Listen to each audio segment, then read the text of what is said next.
Welcome to the Redemptive Economics Podcast, where we are empowering Christian entrepreneurs to make a redemptive economic impact here in Pittsburgh and beyond. Let's get to work!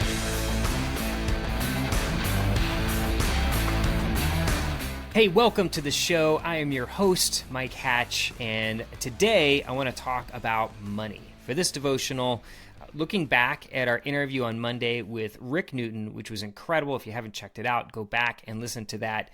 One of the things we talked a lot about was money and what is honest money versus dishonest or unjust money. The Bible would call it dishonest weights and measures versus honest or just weights and measures. And so we talked about that, and Rick alluded to the fact that we have a very corrupt monetary system, and I mentioned that in the previous devotional as well, that is kind of acts like a base layer, a corrupt base layer that infects everything else we build on top of that from an economical standpoint.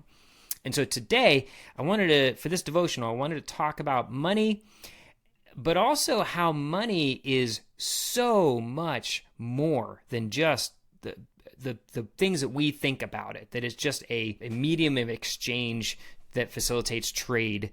Redemptive Economics is completely listener-supported and dependent on the contributions of listeners. If you resonate with the message of Redemptive Economics and want to support the cause, there are 3 ways you can partner with us. The first is you can subscribe to the podcast for $5 a month and unlock all the amazing interviews and content without the interruption of advertisements. Secondly, you can donate to Redemptive Economics, either making a one-time gift or supporting monthly to help us offset the production costs and reach more people for the sake of the gospel. Lastly, if you're a business, you can choose to advertise with us. Right now, we're offering a limited number of spots for sponsorships for the first year at $150 per month or $1,800 for the year. I would be so grateful for your partnership. Check out the show notes for all the links that will lead to more information about how to support our mission to empower Christian entrepreneurs. It's so much deeper than that, and especially from a biblical perspective. And I'll lead with saying this. If you are a Christian, you are God's money. First, I want to talk about the things how money does function, the different ways to think about money. Because again, it can be a deep issue. So, of course, it's a medium of exchange. We know that. It's also, as you study the history of money, it tends to be a naturally arising tool used to transport value through time and space. And you've probably heard of these things before. Seashells have been used. Bones of certain animals have been used. Salt has been used. That's where we get the term salary. Thirdly, it is a form of energy or a claim on energy. And when you think about it, we exert energy to produce value, to work, whether it be for a boss or in our own business. Energy is being mobilized and exerted to accomplish a purpose or a mission. And then in exchange for that energy, we are paid money if people find value in the product that you produce via the energy you're exerting. And that money becomes a store or a claim on energy, which then you can go use to buy oil or natural gas or pay for your electricity bill, whatever it is. You can convert energy, one form of energy, into a different form of energy using money as that transitional abstraction, if you will. So it's energy or a claim on energy. It's a store of life energy and value. When you think about it, what we do for a living reflects who we are. And there's only so much energy that we have in our life. Eventually our bodies break down, our heart stops beating, and we pass away, we die. And so we have a limited amount of energy that God has entrusted to us to use on His behalf. And so when we exert energy for production, it is a reflection of who we are.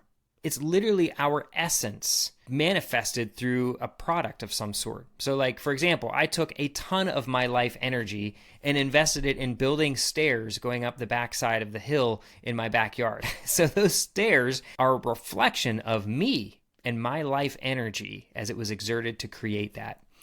TBD Bookkeeping is who I use for my bookkeeping needs, and I'm thrilled to recommend them to you. As business owners with 3 kids themselves, Ryan and Danielle Hatch understand the value of time and the importance of work-life balance. TBD Bookkeeping can take over the day-to-day bookkeeping of your business so you can focus more on growth, operations, and customer relationships. I can speak from experience. If you're a business owner, you need a bookkeeper, and TBD Bookkeeping is simply the best in the business. Find their contact information in the show notes, and when you mention Redemptive Economics, you'll receive 10% off your first 3 months. Call TBD Bookkeeping today and learn more about the benefits I've experienced. More time, peace of mind, and the ability to plan for the future. Money can also be a measure of value or wealth. It helps us understand what things are worth. By looking at the prices of the products that are available to us, we are able to determine the value. And lastly, money is a ledger. So you can think about your checkbook and the ledger that's in your checkbook, if you're old enough to remember checks. For those of you who don't deal with checks and don't know what I'm talking about, think about going online to your bank account and looking at the ledger, scrolling through your bank account and seeing the expenses and the deposits. That is an online version of a ledger. And money functions as a ledger as a whole. So it communicates where people find value, where money is being allotted to, and where money is being taken from, what industries are being invested in, what industries are not. You can look at the flow and the movement of money in the sense like a ledger to understand where value is either flowing to or flowing from. So there's a lot of ways to look at what money is and how it functions. And people talk about money being a network, and that's true too. We could investigate that. There's so many other ways that money can be thought of. It's a really deep, layered subject. And this is why God cares so deeply about just or honest money. And you see this in the book of Deuteronomy and Leviticus when he is setting up Israel to take over the land of Canaan, and he says, you will utilize just weights and measures, or honest or accurate weights and measures, not unjust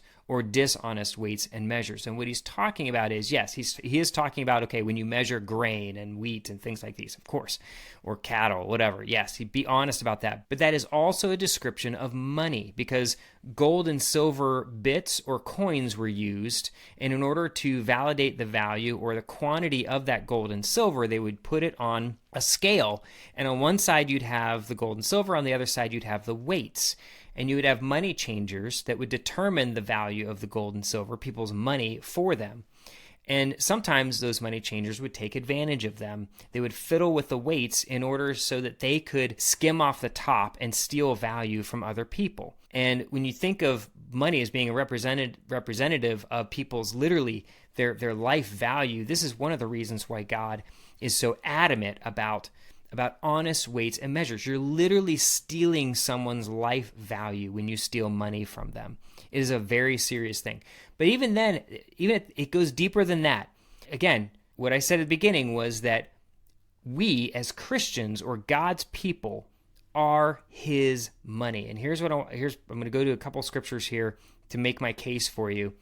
And my hope is that this is a great encouragement to you, both as an individual, business owner, entrepreneur, but also as you look at your employees, vendors, the people that you're paying, that it's so much more than just giving them money. You are validating their life value, okay? That's a big deal because we have tremendous value, and we know this as Christians. We believe we were created in God's image, and then we have tremendous value. But as Christians, we have even greater value because he's deposited the Holy Spirit in us, okay? In Exodus chapter 13, after God has rescued Israel from Egypt, he says this to them. He says, you yourselves have seen what I did to Egypt and how I carried you on eagle's wings and brought you to myself. Now, if you obey me fully and keep my covenant, then out of all the nations, you will be my treasured possession. Although the whole earth is mine, you will be for me a kingdom of priests and a holy nation.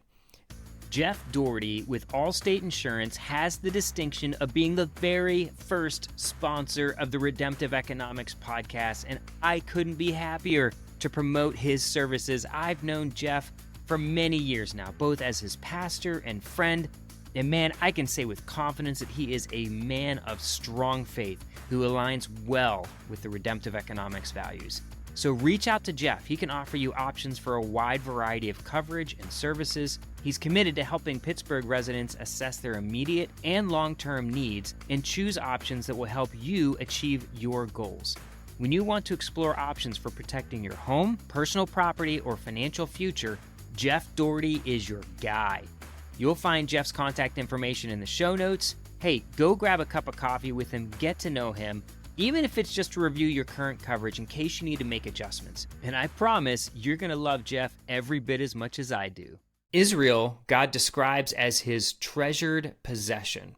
And that is a very unique term in the Old Testament. Walt Kaiser, an Old Testament scholar, professor, former president of Gordon Conwell Theological Seminary, he talks about this way. He says, in this text, possession is translated from the Hebrew word segala, which referred to property that could be moved, as opposed to real estate that could not be moved. Accordingly, Israel was to be God's jewels, as noted in Malachi 3:17, his special treasure above all his other possessions. But they were to be treasures that he could move around and disperse as he pleased. That literally is a description of money. When you think about it, other than your physical possessions, what is the one most valuable thing to you? If you were to burn your whole house down and lose everything, hopefully you would say, I still have a fireproof safe that has some extra cash in it, or I've got a bank account that I could go to help replenish the goods that we lost in the fire, or you bought fire insurance, and the insurance will provide money to help replace the things. Now, I'm not going to, I understand that the things you lose in a fire, you can never replace. Okay, I get it.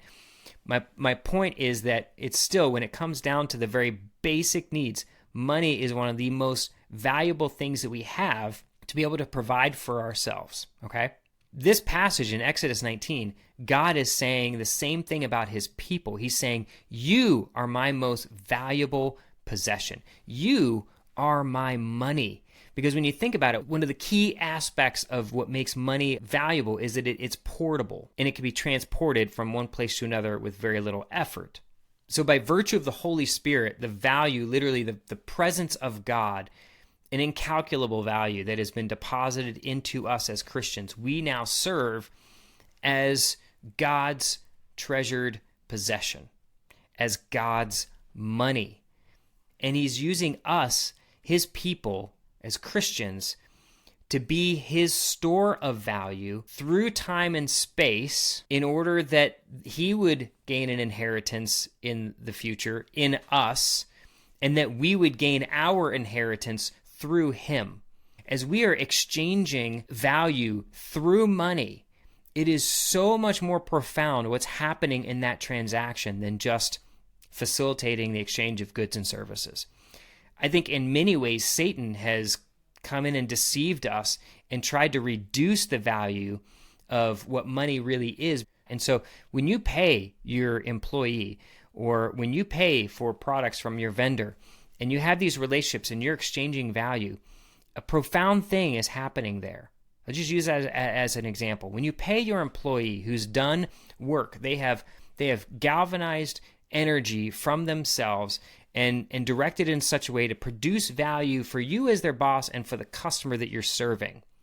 They have devoted their life energy to you, and you pay them a representation, a claim check in money of the value that they exerted.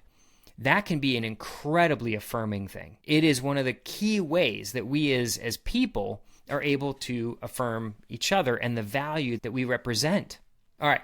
So I want you to remember today, first thing, you are incredibly valuable. You are God's money. You are the mode that he is using by virtue of his Holy Spirit to transport incalculable value through time and space for eternity. Number two, when you exchange value by paying your employees or vendors or whoever, partner, whatever, In money, you are validating the godly self-worth in every person that you exchange value with. And then lastly, look, money is so much more than just a simple facilitator of exchange of goods and services. It is a very good thing that we can use for incredibly redemptive purposes, and it's actually a reflection of God's redemptive work in this world. Money is a reflection of us. Money is a reflection of the value that God bestows in us and to us. Money is a reflection of the value in God himself in many ways. So remember, the next time you're tempted to dismiss the value of money in our economy, remember, you are God's money. Let's get to work!